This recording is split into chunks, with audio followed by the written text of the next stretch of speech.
Iran America യുദ്ധം ഉണ്ടായാൽ അത് ലോകത്തെ എങ്ങനെയായിരിക്കും ബാധിക്കുക? അല്ല, നമുക്ക് എല്ലാവർക്കും അറിയാമല്ലോ, ഈ ട്രംപ് കഴിഞ്ഞ ജനുവരിയിൽ അധികാരത്തിൽ വരുമ്പോൾ സ്വർണത്തിൻ്റെ ഒരു ഗ്രാമിൻ്റെ വില ഏതാണ്ട് 8,000-ൻ്റെ അടുത്തായിരുന്നു. ഇപ്പോൾ അത് 13,000 14,000-ആയി മാറി. എങ്ങനെ മാറി? ട്രംപ് അധികാരത്തിൽ വന്നതിന് ശേഷം ഈ രാജ്യങ്ങൾക്കെല്ലാം എതിരായി അദ്ദേഹം ഏർപ്പെടുത്തിയ ചുങ്കം, വ്യാപാര ചുങ്കം, ഇറക്കുമതി ചുങ്കം ഏർപ്പെടുത്തിയതിലൂടെയാണ് ഈ പറഞ്ഞ തരത്തിൽ ഈ അന്തർദേശീയ സാമ്പത്തിക രംഗം പ്രതിസന്ധിയിലാവാൻ തുടങ്ങിയത്. അതിനുശേഷം പശ്ചിമേഷ്യയിൽ നിരന്തരമായി നടത്തിയ ആക്രമണങ്ങൾ, പ്രത്യേകിച്ച് എണ്ണ ഉൽപ്പന്ന രാജ്യങ്ങൾക്കെതിരായിട്ടൊക്കെ നടത്തുന്ന ആക്രമണങ്ങളും അവിടുത്തെ അസ്ഥിരതയും വന്നപ്പോൾ എന്ത് സംഭവിച്ചു? ആളുകൾ ഈ മേഖലയിൽ നിന്നെല്ലാം വിട്ടുകൊണ്ട് അവരുടെ സമ്പത്ത് സ്വർണ്ണത്തിൽ നിക്ഷേപിക്കുന്നതിലേക്ക് വന്നു. സ്വർണ്ണത്തിൽ നിക്ഷേപം വന്നപ്പോൾ സ്വർണ്ണത്തിൻ്റെ ഡിമാൻഡ് കൂടുകയും സ്വർണ്ണത്തിൻ്റെ മൂല്യം വർദ്ധിക്കുകയും ചെയ്തപ്പോഴാണ് ഈ സ്വർണ്ണത്തിന് ഇന്ന് കാണുന്ന 1,16,000 1,17,000 രൂപയിലേക്ക് മാറിയത്. അതായത് ട്രംപ് ഇങ്ങനെ നടത്തിക്കൊണ്ടിരിക്കുന്ന ഈ സാമ്പത്തികമായ യുദ്ധമാണ് 2025 അദ്ദേഹം നടത്തിയത്. സാമ്പത്തികമായ യുദ്ധങ്ങളാണ് ലോകത്തിനെതിരായിട്ട്. അപ്പോൾ ആ സാമ്പത്തിക യുദ്ധം കഴിഞ്ഞ് 2026 സൈനികമായ യുദ്ധത്തിലേക്ക് പോയി. ജനുവരി മാസം 3-ാം തീയതി വെനസ്വേല എന്ന് പറയുന്ന രാജ്യത്തിൻ്റെ ഭരണാധികാരിയെ തട്ടിക്കൊണ്ട് പോയിക്കൊണ്ട് ആണ് ആ യുദ്ധം ആരംഭിച്ചത്. ഇപ്പോൾ അത് ഇറാനിലേക്ക് വന്നുകൊണ്ടിരിക്കുന്നു. അത് മറ്റ് രാജ്യങ്ങളിലേക്ക് പോകാം, ഗ്രീൻലാൻഡിലേക്ക് പോകാം പിന്നാലെ. അപ്പോൾ ഞാൻ പറഞ്ഞു വരുന്നത്, ഈ ലോകത്തെ ഭരണാധികാരികൾ വാസ്തവത്തിൽ ശ്രദ്ധിക്കേണ്ടത് ഈ ട്രംപിൻ്റെ ഈ തരത്തിലുള്ള പ്രവർത്തനങ്ങൾക്കെതിരായിട്ട് സംഘടിതമായ നീക്കമാണ് നടത്തേണ്ടത്. വാസ്തവത്തിൽ അത് ഇപ്പോഴും നടക്കുന്നില്ല. അതിൻ്റെ ഏറ്റവും നല്ല ഉദാഹരണം എന്ന് പറയുന്നത് ഈ ട്രംപിന് ഫ്രാൻസിൻ്റെ പ്രസിഡന്റ് മാക്രോൺ നൽകിയ ഒരു നിർദ്ദേശമുണ്ട്.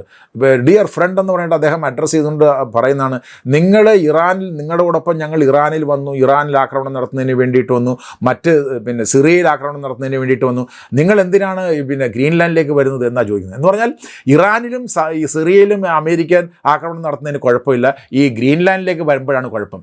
അവിടെയാണ് പ്രശ്നം. അതായത് നമ്മൾ മനസ്സിലാക്കേണ്ടത് രണ്ടാം ലോക മഹായുദ്ധകാലത്ത് ജീവിച്ചിരുന്ന ഒരു കവിയുണ്ട്, പാസ്റ്റർ ന്യൂമോളർ എന്ന് പറയുന്ന കവി. അദ്ദേഹത്തിൻ്റെ വളരെ പ്രസിദ്ധമായ വാക്കുകളുണ്ട്. അവരാദ്യം സോഷ്യലിസ്റ്റുകളെ പിടിക്കാൻ വന്നു, അപ്പോൾ ഞാനൊന്നും മിണ്ടില്ല, കാരണം ഞാൻ സോഷ്യലിസ്റ്റ് ആയിരുന്നില്ല. പിന്നെ അവർ ട്രേഡ് യൂണിയനിസ്റ്റുകളെ പിടിക്കാൻ വന്നു, അപ്പോൾ ഞാനൊന്നും മിണ്ടില്ല, ഞാൻ ട്രേഡ് യൂണിയനിസ്റ്റായിരുന്നില്ല. പിന്നെ അവർ കമ്മ്യൂണിസ്റ്റുകളെ പിടിക്കാൻ വന്നു, അപ്പോൾ ഞാനൊന്നും മിണ്ടില്ല, ഞാൻ കമ്മ്യൂണിസ്റ്റ് ആയിരുന്നില്ല. പിന്നെ അവർ എന്നെ പിടിക്കാൻ വന്നപ്പോൾ എനിക്കെതിരെ സംസാരിക്കാൻ അല്ലെങ്കിൽ എനിക്ക് വേണ്ടി കരയാൻ ആരും ഉണ്ടായിരുന്നില്ല. ഏതാണ്ട് ഈ സ്ഥിതിയിലേക്കാണ്.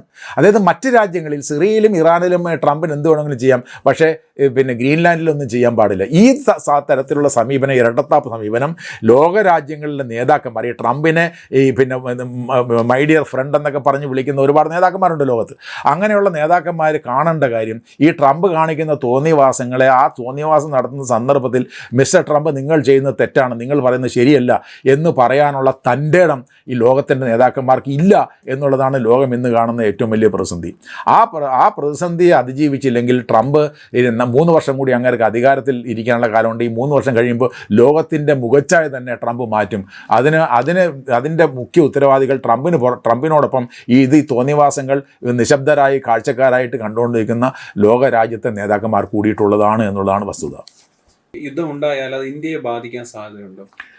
ലോകത്തെ മുഴുവൻ ജനങ്ങളെയും ഈ യുദ്ധം ബാധിക്കും. കാരണം നോക്കൂ, പശ്ചിമേഷ്യയിൽ യുദ്ധമുണ്ടെങ്കിൽ എണ്ണ കൊണ്ടുവരുന്ന പ്രദേശങ്ങൾ, ഹോർമുസ് കടലിടുക്ക് പോലെയുള്ള കടലിടുക്കുകളിലൂടെയാണ് വരേണ്ടത്. തീർച്ചയായിട്ടും ഹോർമുസ് കടലിടുക്കിനെതിരായിട്ട് ഇറാൻ ആക്രമണം നടത്തും. അതിൽ കൂടെ അപ്പോൾ എണ്ണ കൊണ്ടുവരാൻ പറ്റില്ല.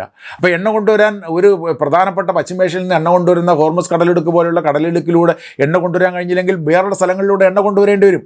ഇപ്പോൾ തന്നെ നമുക്കറിയാമല്ലോ, നമുക്കിപ്പോൾ റഷ്യയിൽ നിന്ന് എണ്ണ കിട്ടിക്കൊണ്ടിരുന്നപ്പോൾ ട്രംപ് പറഞ്ഞതാ, നിങ്ങൾ ട്രംപ് എണ്ണ വാങ്ങിച്ചാൽ നിങ്ങൾക്കെതിരെ ഞങ്ങൾ 50%, 25% എന്നുള്ള 50% ഞങ്ങൾ കൂട്ടും എന്ന് പറഞ്ഞു. ഇപ്പം നമ്മുടെ അടുത്ത് എന്താ പറഞ്ഞു, നമുക്ക് വില കുറഞ്ഞ് ഈ റഷ്യയിൽ നിന്ന് കിട്ടിക്കൊണ്ടിരുന്ന എണ്ണ നമ്മൾ വാങ്ങിപ്പോൾ നിർത്തി. ട്രംപ് പറഞ്ഞിട്ടാണ് നമ്മൾ നിർത്തിയത്. അപ്പോൾ ട്രംപ് പറയുകയാണ്, നിങ്ങൾ വെനസ്വേലയിൽ നേരത്തെ വാങ്ങിക്കരുതെന്ന് പറഞ്ഞു, ഇറാനിൽ നിന്ന് നമ്മൾ എണ്ണ വാങ്ങിക്കരുതെന്ന് പറഞ്ഞു. അതെല്ലാം പറഞ്ഞത് അമേരിക്ക ഭരണകൂടം പറഞ്ഞതെല്ലാം നമ്മൾ കേട്ടു. ഇപ്പോൾ ട്രംപ് പറയുകയാണ്, നിങ്ങൾ റഷ്യയിൽ നിന്ന് എണ്ണ വാങ്ങിക്കരുത് എന്ന് പറഞ്ഞു. അപ്പം നമ്മൾ ഈ കുറഞ്ഞ ചിലവിൽ കിട്ടിക്കൊണ്ടിരുന്ന എണ്ണ മാറ്റിയിട്ട് ഇപ്പോൾ അമേരിക്കയുടെ നിന്ന് എണ്ണ വാങ്ങിക്കാൻ പോവുകയാണ്.